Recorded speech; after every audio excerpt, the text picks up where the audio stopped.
Imagine living in a world where dying wasn't the end. It was the beginning of your most expensive bill.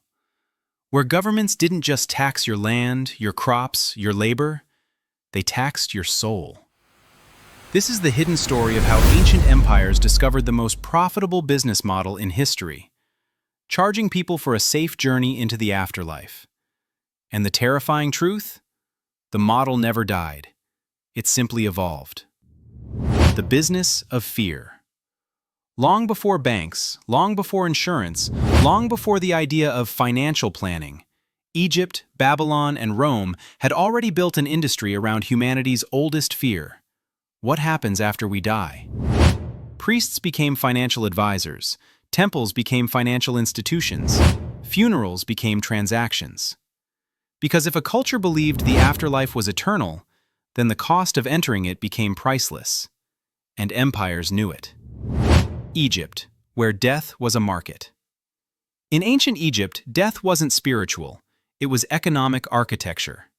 Every citizen was told, if you want a peaceful afterlife, you must pay. Pay for purification rituals, pay for burial fees, pay for priests to speak your name, pay for charms, amulets, and spells. Pay for a tomb, because the bigger the tomb, the higher your status in paradise. Even the poorest families went into debt to afford basic funerary rites.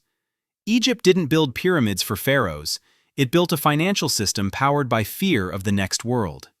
The afterlife wasn't heaven, it was a revenue stream. Rome joins the game. Rome watched Egypt closely and took notes.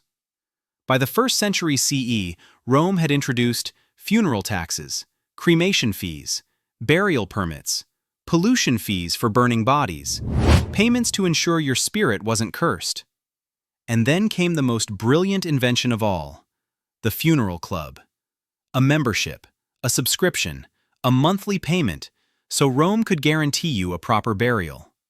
The world's first afterlife insurance. Rome didn't just tax citizens while they lived, it monetized them after death. In Rome, the only free part of life was being born. China, the afterlife economy explodes. In ancient China, the afterlife was seen as a parallel world, a mirror of the living world.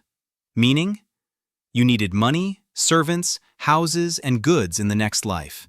So families bought afterlife currency, paper mansions, paper servants, paper luxury goods, paper guards for protection. And they burned them in massive quantities to send them to the dead. Entire forests were cut down to fuel China's afterlife economy. States encouraged this because it meant one thing: infinite consumption.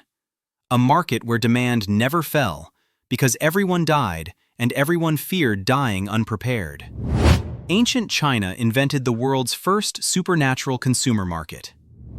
The psychology of control. Here's the mind-blowing part. Empires didn't sell goods, they sold certainty. They sold the promise that, if you pay now, your eternity is safe. That's not economics, that's psychological engineering. Fear of death became a commodity. Fear of divine punishment became a subscription. Fear of the unknown became wealth extraction. This was the ancient world's most powerful formula. Control belief, control behavior, control wealth. And it worked for thousands of years. Modern parallel, the twist. You might think we've moved past this, but look closer. We still pay for life insurance, cremation fees, burial plots, religious blessings, memorial services, end-of-life care, estate taxes, legal fees, government paperwork. Governments still tax death. Corporations still profit from it. Families still go into debt to bury loved ones.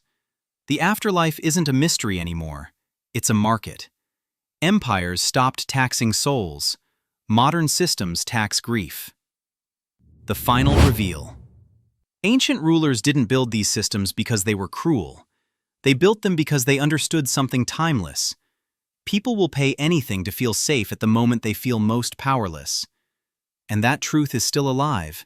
In our policies, our religious institutions, our funeral homes, our insurance companies, our tax offices.